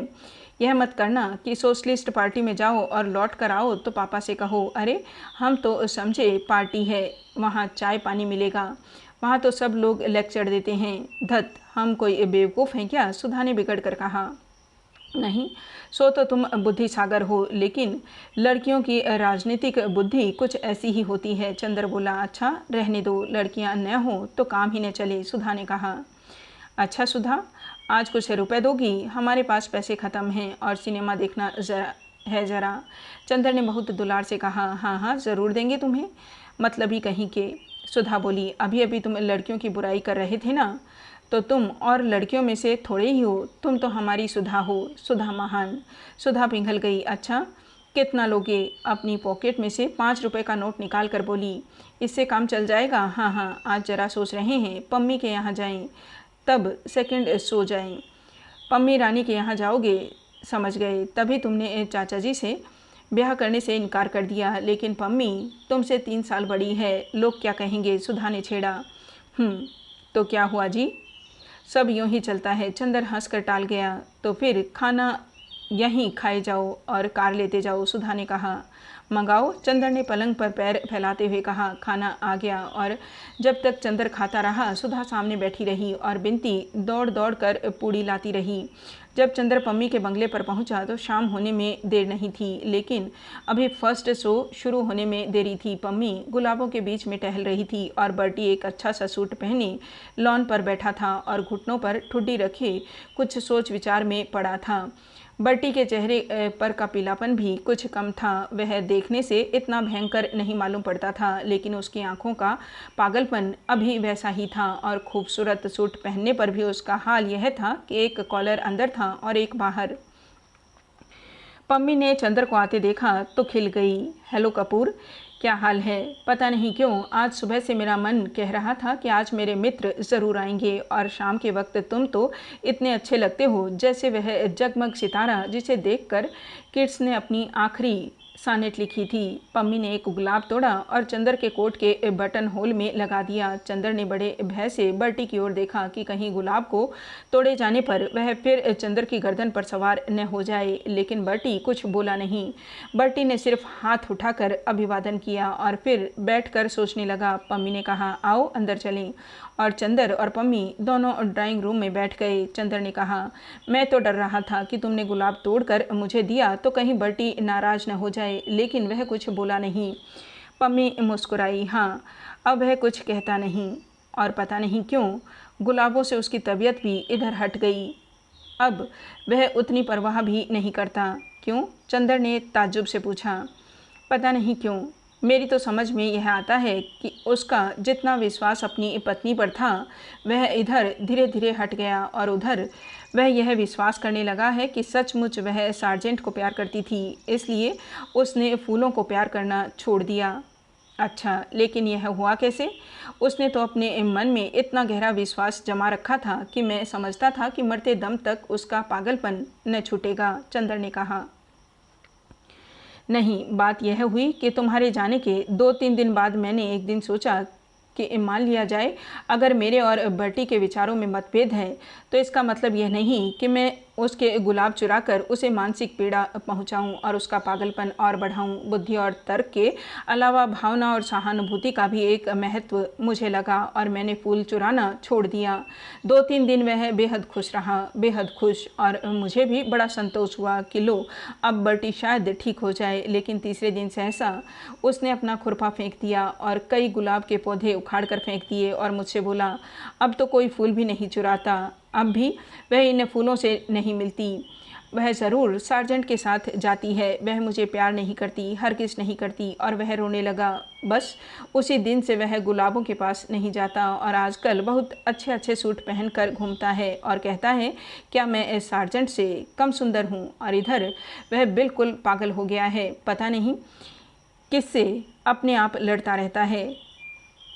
चंदर ने ताज्जुब से सिर हिलाया। हाँ, मुझे बड़ा दुख हुआ, पम्मी बोली। मैंने तो हमदर्दी की कि फूल चुराने बंद कर दिए और उसका नतीजा यह हुआ, पता नहीं क्यों। कपूर, मुझे लगता है कि हमदर्दी करना इस दुनिया में सबसे बड़ा पाप है। आदमी से हमदर्दी कभी नहीं करनी चाहिए। चंदर ने सहसा अपनी घड़ी देखी। क्यों, अभी तुम नहीं जा सकते? बैठो और बातें सुनो। इसलिए मैंने तुम्हें दोस्त बनाया है। आज 2-3 साल हो गए मैंने किसी से बातें नहीं की और तुमसे इसलिए मैंने मित्रता की है कि बातें करूँगी। चंदर हंसा।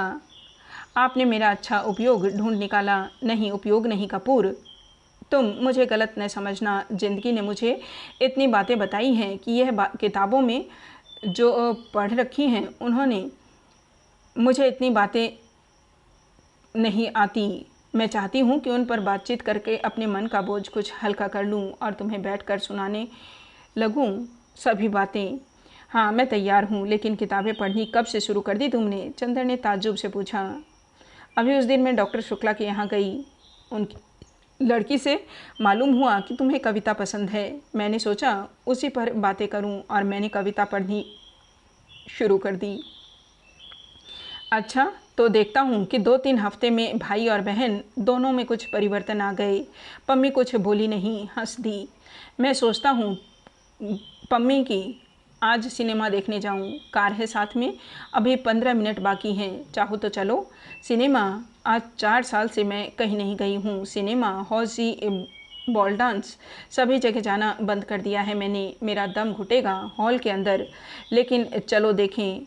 अभी भी कितने ही लोग वैसे ही खुशी से सिनेमा देखते होंगे। एक गहरी सांस लेकर पम्मी बोली। बर्टी को ले चलोगे? हाँ हाँ, तो चलो उठो, फिर देर हो जाएगी। चंदर ने घड़ी देखते हुए कहा।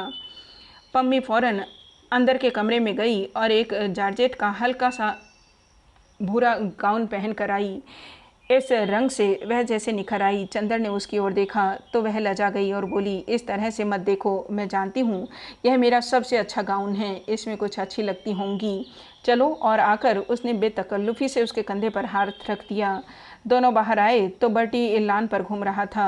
उसके पैर लड़खड़ा रहे थे, लेकिन वह बड़ी शान से सीना ताने था। बर्टी, आज मिस्टर कपूर मुझे सिनेमा दिखाने जा रहे हैं, तुम भी चलोगे? बर्टी ने सिर हिलाकर जोर से कहा। सिनेमा जाऊंगा? कभी नहीं, भूल कर भी नहीं। तुमने मुझे क्या समझा है, मैं सिनेमा जाऊंगा? धीरे धीरे उसका स्वर मंद पड़ गया। अगर सिनेमा में वह सार्जेंट के साथ मिल गई तो मैं उसका गला घोट दूंगा। अपने गले को दबाते हुए बर्टी बोला और इतनी ज़ोर से दबा दिया उसका गला कि आंखें लाल हो गई और खांसने लगा। खांसी बंद हुई तो बोला, अब मुझे प्यार नहीं करती, वह सार्जेंट को प्यार करती है, वह उसी के साथ घूमती है। अगर वह मिल जाएगी सिनेमा में तो मैं उसकी हत्या कर डालूंगा, तो पुलिस आएगी और खेल ख़त्म हो जाएगा। तुम जानते हो मिस्टर कपूर, मैं उससे कितना नफ़रत करता हूँ। और लेकिन नहीं, कौन जानता है मैं नफ़रत करता हूँ और वह मुझे कुछ समझ में नहीं आता। मैं पागल हूँ। उफ। और वह सिर थाम कर बैठ गया। पम्मी ने चंदर का हाथ पकड़कर कहा, चलो, यहाँ रहने से उसका दिमाग और ख़राब होगा। आओ। दोनों जाकर कार में बैठे। चंदर खुद ही ड्राइव कर रहा था। पम्मी बोली, बहुत दिन से मैंने कार नहीं ड्राइव की है, लाओ आज ड्राइव करूँ। पम्मी ने स्टीयरिंग अपने हाथ में ले ली। चंदर इधर बैठ गया। थोड़ी देर में कार रेजेंट के सामने जा पहुँची। चित्र था सैलामी जहाँ वह नाची थी। चंदर ने टिकट लिया और दोनों ऊपर बैठ गए। अभी न्यूज़ रील चल रही थी। सहसा पम्मी ने कहा, कपूर, सैलामी की कहानी मालूम है न? क्या यह कोई उपन्यास है? चंदर ने पूछा। नहीं, यह बाइबल की एक कहानी है। असल में एक राजा था, हेराद। उसने अपने भाई को मारकर उसकी पत्नी से अपनी शादी कर ली। उसकी भतीजी थी सैलामी, जो बहुत सुंदर थी और बहुत अच्छा नाचती थी। हैराद उस पर मुग्ध हो गया, लेकिन सैलामी एक पैगंबर पर मुग्ध थी। पैगंबर ने सैलामी के पढ़ने को ठुकरा दिया। एक बार हैराद ने सैलामी से कहा कि यदि तुम नाचो तो मैं तुम्हें कुछ दे सकता हूँ। सैलामी नाची और पुरस्कार में उसने अपना अपमान करने वाले पैगंबर का सिर मांगा। हैराद वचनबद्ध था, उसने पैगंबर का सिर तो दे दिया, लेकिन बाद में इस भय से कि कहीं राज्य पर कोई आपत्ति न आए, उसने सैलामी को भी मरवा डाला। चंद्र को यह कहानी बहुत अच्छी लगी। तब तो चित्र बहुत ही अच्छा होगा, उसने सोचा। सुधा की परीक्षा है, वरना सुधा को भी दिखला देता। लेकिन क्या नैतिकता है इन पाश्चात्य देशों की। अपनी भतीजी पर ही हैराद मुग्ध हो गया। उसने कहा पम्मी से, लेकिन हैराद अपनी भतीजी पर ही मुग्ध हो गया। तो क्या हुआ? यह तो सेक्स है मिस्टर कपूर। सेक्स कितनी भयंकर शक्तिशाली भावना है, यह भी शायद तुम नहीं समझते। अभी तुम्हारी आंखों में बड़ा भोलापन है, तुम रूप की आग के संसार से दूर मालूम पड़ते हो, लेकिन शायद 2-1 साल बाद तुम भी जानोगे कि यह कितनी भयंकर चीज़ है। आदमी के सामने वक्त बेवक्त नाता, रिश्ता, मर्यादा, अमर्यादा कुछ भी नहीं रह पाता। वह अपनी भतीजी पर मोहित हुआ। तो क्या? मैंने तो तुम्हारे यहाँ एक पौराणिक कहानी पढ़ी थी कि महादेव अपनी लड़की सरस्वती पर मुग्ध हो गए। महादेव नहीं, ब्रह्मा। चंद्र बोला, हाँ हाँ ब्रह्मा, मैं भूल गई थी। तो यह तो सेक्स है, आदमी को कहाँ ले जाता है यह अंदाज भी नहीं किया जा सकता। तुम तो अभी बच्चे हो और ईश्वर ने करे तुम कभी इस प्याले का शरबत चखो। मैं भी तो तुम्हारी इसी पवित्रता को प्यार करती हूँ। पम्मी ने चंद्र की ओर देखकर कहा, तुम जानते हो मैंने तलाक क्यों दिया? मेरा पति मुझे बहुत चाहता था, लेकिन मैं विवाहित जीवन के वासनात्मक पहलू से घबरा उठी। मुझे लगने लगा मैं आदमी नहीं हूँ, बस मांस का लोथड़ा हूँ जिसे मेरा पति जब चाहे मसल दे, जब चाहे। ऊब गई थी। एक गहरी नफरत थी मेरे मन में। तुम आए तो तुम बड़े पवित्र लगे। तुमने आते ही प्रणय याचना नहीं की। तुम्हारी आंखों में भूख नहीं थी, हमदर्दी थी, स्नेह था, कोमलता थी, निश्चलता थी। मुझे तुम काफ़ी अच्छे लगे। तुमने मुझे अपनी पवित्रता देकर जिला दिया। चंद्र को एक अजब सा गौरव अनुभव हुआ और पम्मी के प्रति एक बहुत ऊंची आदर भावना। उसने पवित्रता देकर जिला दिया। सहसा चंद्र के मन में आया, लेकिन यह उसके व्यक्तित्व की पवित्रता किसकी दी हुई है? सुधा की ही ना। उसी ने तो उसे सिखाया है कि पुरुष और नारी में कितने ऊंचे संबंध रह सकते हैं। क्या सोच रहे हो? पम्मी ने अपना हाथ कपूर की गोद में रख दिया। कपूर सिहर गया, लेकिन शिष्टाचारवश उसने अपना हाथ पम्मी के कंधे पर रख दिया। पम्मी ने 2 क्षण के बाद अपना हाथ हटा लिया और बोली, कपूर, मैं सोच रही हूँ कि अगर यह विवाह संस्था हट जाए तो कितना अच्छा हो। पुरुष और नारी में मित्रता हो, बौद्धिक मित्रता और दिल की हमदर्दी। यह नहीं कि आदमी औरत को वासना की प्यास बुझाने का प्याला समझे और औरत आदमी को अपना मालिक। असल में बंधने के बाद ही पता नहीं क्यों संबंधों में विकृति आ जाती है। मैं तो देखती हूँ कि प्रणय विवाह भी होते हैं तो वह असफल हो जाते हैं, क्योंकि विवाह के पहले आदमी औरत को ऊंची निगाह से देखता है, हमदर्दी और प्यार की चीज़ समझता है, और विवाह के बाद सिर्फ वासना की। मैं तो प्रेम में भी विवाह पक्ष में नहीं हूँ और प्रेम में भी वासना का विरोध करती हूँ। लेकिन हर लड़की ऐसी थोड़ी ही होती है। चंद्र बोला, तुम्हें वासना से नफरत हो, लेकिन हर एक को तो नहीं। हर एक को होती है। लड़कियां बस वासना की झलक, एक हल्की सिहरन, एक गुदगुदी पसंद करती हैं। बस उसी के पीछे उन पर चाहे जो दोष लगाया जाए, लेकिन अधिकतर लड़कियां कम वासना प्रिय होती हैं, लड़के ज़्यादा। चित्र शुरू हो गया। वह चुप हो गई, लेकिन थोड़ी ही देर में मालूम हुआ कि चित्र भ्रमात्मक था। वह बाइबल की सैलामी की कहानी नहीं थी, वह एक अमेरिकन नर्तकी और कुछ डाकुओं की कहानी थी। पम्मी ऊब गई। अब जब डाकू पकड़कर सैलामी को एक जंगल में ले गए तो इंटरवल हो गया और पम्मी ने कहा, अब चलो। आधे ही इस चित्र से तबीयत ऊब गई।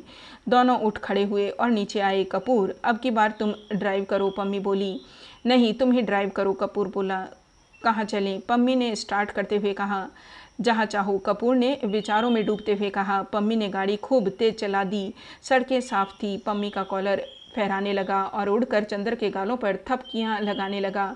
चंद्र दूर खिसक गया। पम्मी ने चंद्र की ओर देखा और बजाय कॉलर ठीक करने के गले का एक बटन और खोल दिया और चंद्र को पास खींच लिया। चंद्र चुपचाप बैठ गया। पम्मी ने एक हाथ स्टीयरिंग पर रखा और एक हाथ से चंद्र का हाथ पकड़े रही। जैसे वह चंद्र को दूर नहीं जाने देगी। चंद्र के बदन में एक हल्की सिहरन नाच रही थी। क्यों? शायद इसलिए कि हवा ठंडी थी, या शायद इसलिए कि उसने पम्मी का हाथ अपने हाथ से हटाने की कोशिश की। पम्मी ने हाथ खींच लिया और कार के अंदर की बिजली जला दी। कपूर चुपचाप ठाकुर साहब के बारे में सोचता रहा। कार चलती रही। जब चंद्र का ध्यान टूटा तो उसने देखा कार मैकफर्सन के लेक के पास रुकी है। दोनों उतरे। बीच में सड़क थी। इधर नीचे उतरकर झील और उधर गंगा बह रही थी। 8 बजा होगा। रात हो गई थी। चारों तरफ सन्नाटा था। बस सितारों की हल्की रोशनी थी। मैकफर्सन की झील काफ़ी सूख गई थी। किनारे किनारे मछली मारने के मचान बने थे। इधर आओ, पम्मी बोली और दोनों नीचे उतरकर मचान पर जा बैठे। पानी का धरातल शांत था। सिर्फ कहीं कहीं मछलियों के उछलने का या सांस लेने से पानी हिलने का दृश्य था। पास ही के नीवा गांव में किसी के यहाँ शायद शादी थी। जो शहनाई का हल्का स्वर हवाओं की तरंगों पर हिलता डुलता हुआ आ रहा था। दोनों चुपचाप थे। थोड़ी देर बाद पम्मी ने कहा, कपूर चुपचाप रहो, कुछ बात मत करना। उधर देखो, पानी में सितारों का प्रतिबिंब देख रहे हो? चुप्पे से सुनो, ये सितारे क्या बातें कर रहे हैं। पम्मी सितारों की ओर देखने लगी। कपूर चुपचाप पम्मी की ओर देखता रहा। थोड़ी देर बाद सहसा पम्मी एक बांस से टिक कर बैठ गई। उसके गले के 2 बटन खुले हुए थे और उसमें से रूप की चांदनी फटी पड़ती थी। पम्मी आंखें बंद किए बैठी थी। चंद्र ने उसकी ओर देखा और फिर जाने क्यों उससे देखा नहीं गया। वह सितारों की ओर देखने लगा। पम्मी की कॉलर के बीच से सितारे टूट टूट कर बरस रहे थे। सहसा पम्मी ने आंखें खोल दी और चंद्र का कंधा पकड़कर बोली, कितना अच्छा हो अगर आदमी हमेशा संबंधों में एक दूरी रखे, सेक्स न आने दे। ये सितारे हैं, देखो कितने नज़दीक हैं, करोड़ों बरस से साथ हैं, लेकिन कभी भी एक दूसरे को छूते तक नहीं। तभी तो संग निभ जाता है। सहसा उसकी आवाज़ में जाने क्या छलक आया कि चंद्र जैसे मदहोश हो गया। बोले वह, बस ऐसा ही हो कि आदमी अपने प्रेमास्पद को निकटतम लाकर छोड़ दे, उसको बांधे न। कुछ ऐसा हो कि होठों के पास खींच कर छोड़ दे। और पम्मी ने चंद्र का माथा होठों तक लाकर छोड़ दिया। उसकी गरम गरम सांसें चंद्र की पलकों पर बरस गई। कुछ ऐसा हो कि आदमी उसे अपने हृदय तक खींच कर फिर हटा दे। और चंद्र को पम्मी ने अपनी बाहों में घेर कर अपने वक्ष तक खींचकर छोड़ दिया। वक्ष की एक गरमाई चंद्र के रोम रोम में सुलग उठी। वह बेचैन हो उठा। उसके मन में आया कि वह अभी यहाँ से चला जाए। जाने कैसा लग रहा था उसे। सहसा पम्मी बोली, लेकिन नहीं, हम लोग मित्र हैं। और कपूर, तुम बहुत पवित्र हो, निष्कलंक हो, और तुम पवित्र रहोगे। मैं जितनी दूर, जितना अंतर, जितनी पवित्रता पसंद करती हूँ वह तुम में है और हम लोगों में हमेशा निभेगी, जैसे इन सितारों में हमेशा निभती आई है। चंद्र चुपचाप सोचने लगा। वह पवित्र है। एकाएक उसका मन जैसे उबने लगा। जैसे एक विहग शिशु घबरा कर अपने नीड़ के लिए तड़प उठता है, वैसे ही वह इस वक्त तड़प उठा सुधा के पास जाने के लिए। क्यों? पता नहीं क्यों। यहाँ कुछ है जो उसे जकड़ देना चाहता है। वह क्या करे। पम्मी उठी, वह भी उठा। बांस का मचान हिला, लहरों में हरकत हुई। करोड़ों साल से अलग और पवित्र सितारे हिले, आपस में टकराए और चूर चूर होकर बिखर गए। रात भर चंद्र को ठीक से नींद नहीं आई। अब गर्मी काफ़ी पड़ने लगी थी। एक सूती चादर से ज़्यादा नहीं ओढ़ा जाता था और चंद्र ने वह भी ओढ़ना छोड़ दिया था। लेकिन उस दिन रात को अक्सर एक अजीब सी कपकपी उसे झकझोर जाती थी और वह कस कर चादर लपेट लेता था। फिर जब उसकी तबीयत घुटने लगती तो वह उठ बैठता था। उसे रात भर नींद नहीं आई। बार बार झपकी आई और लगा कि खिड़की के बाहर सुनसान अंधेरे में से अजब सी आवाज़ें आती हैं और नागिन बनकर उसकी सांसों में लिपट जाती है। वह परेशान हो उठता है। इतने में फिर कहीं से कोई मीठी सतरंगी संगीत की लहर आती है और उसे सचेत और सजग कर जाती है। एक बार उसने देखा कि सुधा और गेसु कहीं चली जा रही हैं। उसने गेसु को कभी न देखा था, लेकिन उसने सपने में गेसु को पहचान लिया। लेकिन गेसु को पम्मी की तरह गाउन पहने हुए देखा। फिर देखा बिनती रो रही है और इतना बिलख बिलख कर रो रही है कि तबीयत घबरा जाए। घर में कोई नहीं है। चंद्र समझ नहीं पाता कि वह क्या करे। अकेले घर में एक अपरिचित लड़की से बोलने का साहस भी नहीं होता उसका। किसी तरह हिम्मत करके वह समीप पहुंचा तो देखा, अरे यह तो सुधा है। सुधा लूटी हुई सी मालूम पड़ती है। वह बहुत हिम्मत करके सुधा के पास बैठ गया। उसने सोचा सुधा को आश्वासन दे, लेकिन उसके हाथों पर जाने कैसे सुकुमार जंजीरें कसी हुई हैं। उसके मुंह पर किसी की सांसों का भार है। वह निश्चेष्ट है। उसका मन अकला उठा। वह सोच कर जाग गया तो देखा वह पसीने से तर है। वह उठकर टहलने लगा। वह जाग गया था, लेकिन फिर भी उसका मन स्वस्थ नहीं था। कमरे में ही टहलते टहलते वह फिर लेट गया। लगा जैसे सामने की खुली खिड़की से सैकड़ों तारे टूट टूट कर भयानक तेजी से आ रहे हैं और उसके माथे से टकरा टकरा कर चूर चूर हो जाते हैं। एक मर्मांतक पीड़ा उसकी नसों में खौल उठी और लगा जैसे उसके अंग अंग में चिताएं धधक रही हैं। जैसे तैसे रात कटी और सुबह उठते ही वह यूनिवर्सिटी जाने से पहले सुधा के यहाँ गया। सुधा लेटी हुई पड़ रही थी। डॉक्टर शुक्ला पूजा कर रहे थे। बुआ जी शायद रात को चली गई थी, क्योंकि बिनती बैठी तरकारी काट रही थी और खुश नजर आ रही थी। चंदर सुधा के कमरे में गया। देखते ही सुधा मुस्कुरा पड़ी। बोली कुछ नहीं, लेकिन आते ही उसने चंदर के अंग अंग को अपनी निगाहों के स्वागत में समेट लिया। चंदर सुधा के पैरों के पास बैठ गया। कल रात को तुम कार लेकर वापस आए तो चुप्पे से चले गए। सुधा बोली, कहो कल कौन सा खेल देखा? कल बहुत बड़ा खेल देखा। तुम बड़ा खेल सुधी? चंदर व्याकुलता से बोला, अरे जाने कैसा मन हो गया कि रात भर नींद ही नहीं आई। और उसके बाद चंदर सब बता गया। कैसे वह सिनेमा गया, उसने पम्मी से क्या बात की, उसके बाद कैसे कार पर उसने चंदर को पास खींच लिया, कैसे वे लोग मैक फरसन झील गए और वहाँ पम्मी पागल हो गई। फिर कैसे चंदर को एकदम सुधा की याद आने लगी और फिर रात भर चंदर को कैसे कैसे सपने आए। सुधा बहुत गंभीर होकर मुंह में पेंसिल दबाए कोहनी टेके बस चुपचाप सुनती रही और अंत में बोली, तो तुम इतने परेशान क्यों हो गए चंदर? उसने तो अच्छी ही बात कही थी। यह तो अच्छा ही है कि ये सब जिसे तुम सेक्स कहते हो यह संबंधों में न आए। उसमें क्या बुराई है? क्या तुम चाहते हो कि सेक्स आए? कभी नहीं। तुम मुझे अभी तक नहीं समझ पाई। तो ठीक है, तुम भी नहीं चाहते कि सेक्स आए और वह भी नहीं चाहती कि सेक्स आए, तो झगड़ा क्या है? क्यों तुम उदास क्यों हो इतने? सुधा बोली बड़े अचरज से। लेकिन उसका व्यवहार कैसा है? चंदर ने सुधा से कहा। ठीक तो है, उसने बता दिया तुम्हें कि इतना अंतर होना चाहिए। समझ गए? तुम लालची आदमी चाहते होंगे यह भी अंतर न रहे, इसलिए तुम उदास हो गए। छी! होठों में मुस्कुराहट और आंखों में शरारत की झलक छिपाते हुए सुधा बोली, तुम तो मजाक करने लगी। चंदर बोला। सुधा सिर्फ चंदर की ओर देखकर मुस्कुराती रही। चंदर सामने लगी हुई तस्वीर की ओर देखता रहा। फिर उसने सुधा के कबूतरों जैसे उजले मासूम नन्हे पैर अपने हाथ में ले लिए और भर्राई हुई आवाज़ में बोला, सुधा तुम कभी हम पर विश्वास न हार बैठना। सुधा ने किताब बंद करके रख दी और उठकर बैठ गई। उसने चंदर के दोनों हाथ अपने हाथों में लेकर कहा, पागल कहीं के, हमें कहते हो अभी सुधा में बचपन है और तुम में क्या है? वाह रे छुई मुई के फूल। किसी ने हाथ पकड़ लिया, किसी ने बदन छू लिया तो घबरा गए। तुमसे अच्छी लड़कियां होती है। सुधा ने उसके दोनों हाथ झकझोरते हुए कहा, नहीं सुधा, तुम नहीं समझती। मेरी ज़िंदगी में एक ही विश्वास की चट्टान है, वह हो तुम। मैं जानता हूँ कि कितने ही जल प्रलय हो, लेकिन तुम्हारे सहारे मैं हमेशा ऊपर रहूँगा। तुम मुझे डूबने नहीं दोगी। तुम्हारे सहारे मैं लहरों से खेल भी करता रहूं, लेकिन तुम्हारा विश्वास अगर कभी हिला तो मैं किन अंधेरी गहराइयों में डूब जाऊंगा, यह कभी मैं सोच नहीं पाता। चंदर ने बड़े कातर स्वर में कहा। सुधा बहुत गंभीर हो गई। क्षण भर वह चंदर के चेहरे की ओर देखती रही। फिर चंदर के माथे पर झूलती हुई एक लट को ठीक करती हुई बोली, चंदर, और मैं किसके विश्वास पर चल रही हूँ? बोलो।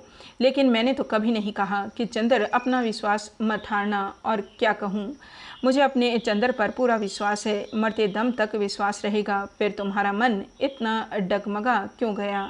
बुरी बात है ना? चंदर ने सुधा के कंधे पर अपना सिर रख दिया। सुधा ने उसका हाथ लेकर कहा, लाओ, यहाँ छुआ था पम्मी ने तुम्हें, और उसका हाथ होठों तक ले गई। चंदर कांप गया। आज सुधा को यह क्या हो गया है? लेकिन होठों तक हाथ ले जाकर झाड़ने फूकने वाले की तरह सुधा ने फूंक कर कहा, जाओ, तुम्हारे हाथ से पम्मी के स्पर्श का जहर उतर गया। अब तो ठीक हो गए, पवित्र हो गए, छू मंतर।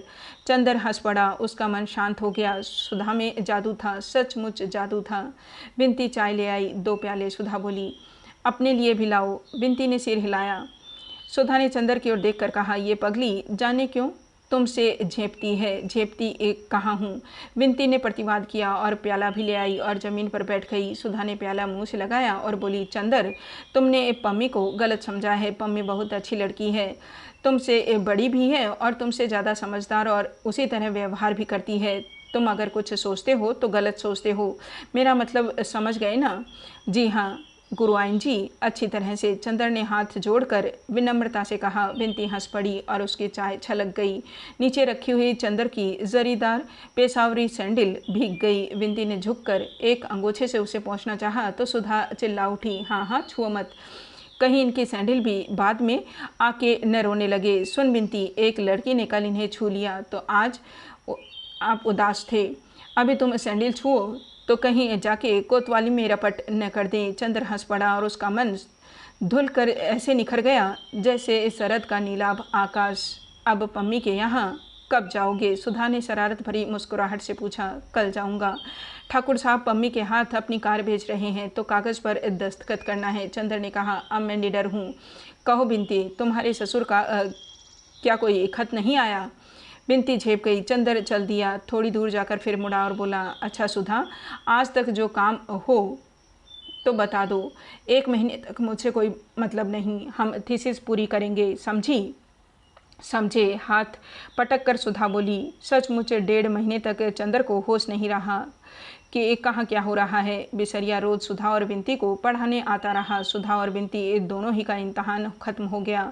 पम्मी 2 बार सुधा और चंदर से मिलने आई, लेकिन चंदर एक बार भी उनके यहाँ नहीं गया। मिश्रा का एक खत बरेली से आया, लेकिन चंदर ने उसका भी जवाब नहीं दिया। डॉक्टर साहब ने अपनी पुस्तक के 2 अध्याय लिख डाले, लेकिन उसने एक दिन भी बहस नहीं की। बिनती उसे बराबर चाय, दूध, नाश्ता, शरबत और खरबूजा देती रही, लेकिन चंदर ने एक बार भी उसके ससुर का नाम लेकर नहीं चिढ़ाया।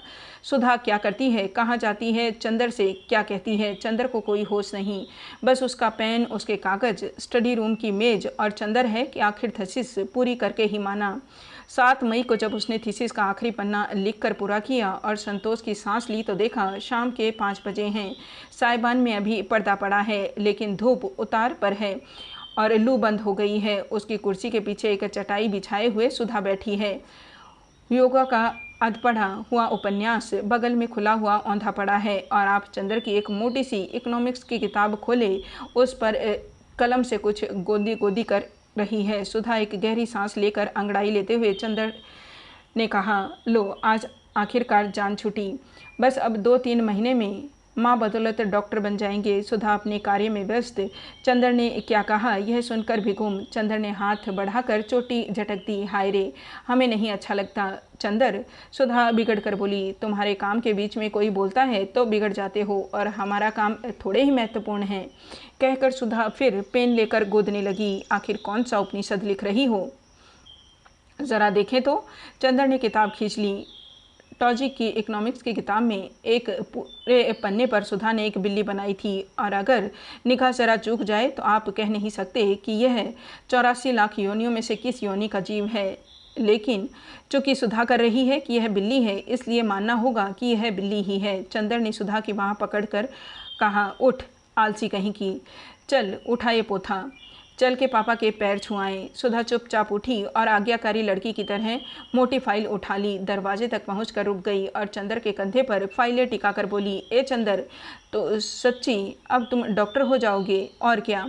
आहा कहकर तो सुधा उछली तो फाइल हाथ से खिसकी और सभी पन्ने जमीन पर। चंदर झल्ला गया।